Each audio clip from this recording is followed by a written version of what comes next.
Olá, seja bem-vindo ao curso de Departamento Pessoal. Nesta aula, iremos falar sobre o que é a insalubridade e como calcular a insalubridade.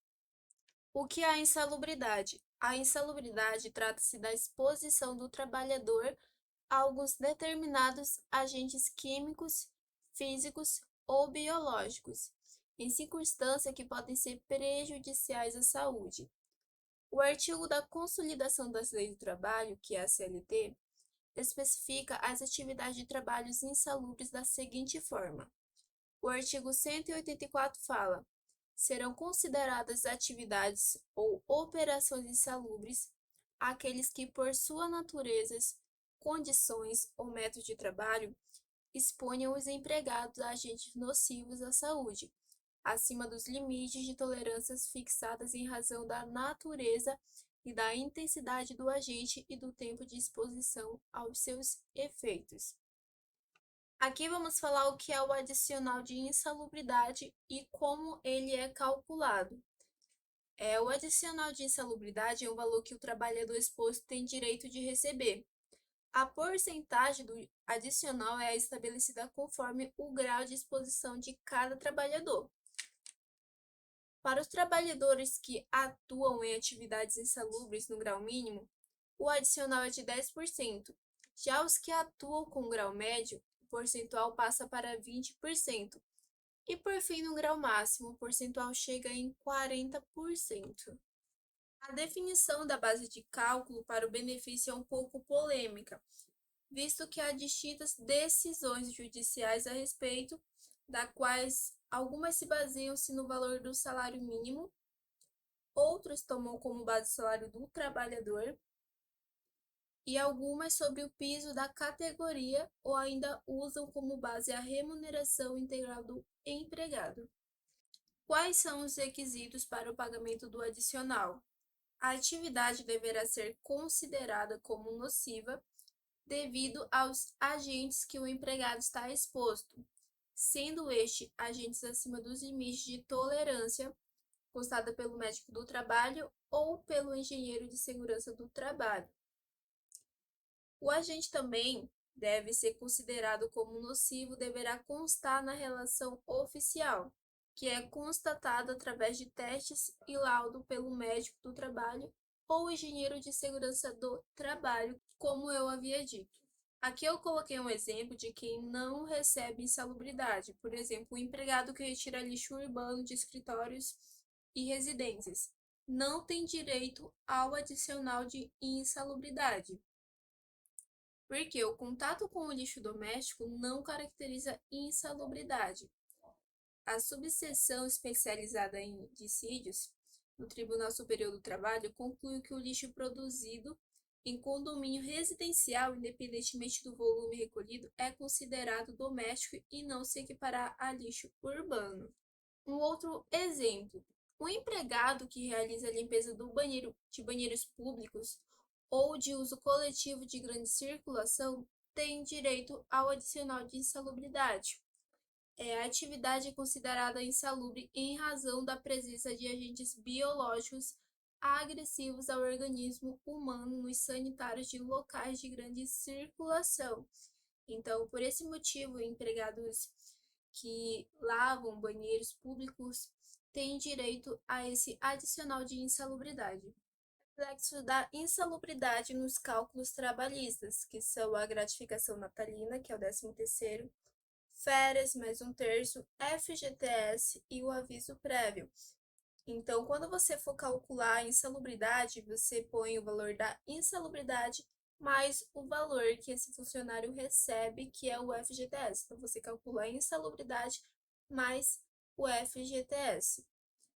Não há reflexo de insalubridade nos cálculos trabalhistas, que é o descanso semanal remunerado. Quando a falta injustificada, como proceder? Como não há uma previsão clara na legislação vigente, ainda há uma certa discussão sobre o assunto. Então, o entendimento majoritário hoje é que, se for falta injustificada, o empregado, além de perder o dia, o descanso semanal remunerado, perde o proporcional do dia com relação à insalubridade. E quando há falta justificada? Bom, a outra corrente que defende que, como a insalubridade está ligada ao salário mínimo e não ao salário do empregado, não seria possível desconto proporcional da insalubridade devido a faltas justificadas ou injustificadas. Então, qual o certo? Como até mencionei anteriormente. Então, qual o certo? Como até mencionei anteriormente, há essa coluna na legislação. Então, não há um certo ou errado, mas sim um indicado e não um indicado. Então, muitas pessoas praticam o seguinte: faltou justificadamente, o sistema está configurado para desconto de falta, o DSR, que é o descanso semanal remunerado, e o proporcional de um dia com relação à insalubridade. Há clientes que não descontam esse valor proporcional relativo à falta injustificadas. Então, você deve verificar na CCT da classe se não há nada específico sobre a insalubridade e a falta. Aqui eu coloquei a fórmula para o cálculo da insalubridade. E eu coloquei um exemplo. A partir do laudo do engenheiro de segurança do trabalho, foi constado que a atividade estava listada na NR15. O que é a NR15? A NR15 estabelece as atividades que devem ser consideradas insalubres, gerando direito ao adicional de insalubridade aos trabalhadores. Então, continuando, a partir do laudo do engenheiro de segurança do trabalho, foi constada que a atividade estava listada na NR15 e que o agente estava na listagem oficial, e a partir dos testes, identificou que o alto ruído estava acima dos limites de tolerância, sendo atenuado por uso de EPI, mas seria necessário o pagamento do adicional de insalubridade para o funcionário no grau médio. Considere o salário mínimo vigente de 1.100. Para você fazer este cálculo, você somaria o salário mínimo vigente, que é 1.100, vezes 20%, que é o grau médio, que é o salário médio, que é 20% sobre o salário mínimo. Então, você calcularia 1.100, que é o valor do salário dele, vezes 20%. Então, ele teria de insalubridade mensal R$ 220. E eu coloquei o mesmo exemplo anterior, só que o grau dele é o grau máximo, então o pagamento dele seria de 40% sobre o salário mínimo. Então, você calcularia o salário mínimo vigente, que é 1.100, vezes 40% da insalubridade. Então, ficaria 1.100 vezes 40%, que daria o valor de R$ 440 que ele receberia de insalubridade. Então, quando você for fazer este cálculo de insalubridade, se adicional, você deve ver qual o grau, se é o grau mínimo, médio ou máximo, porque o grau mínimo recebe 10% sobre o salário mínimo, o grau médio recebe 20% sobre o salário mínimo e o grau máximo recebe 40% sobre o salário mínimo.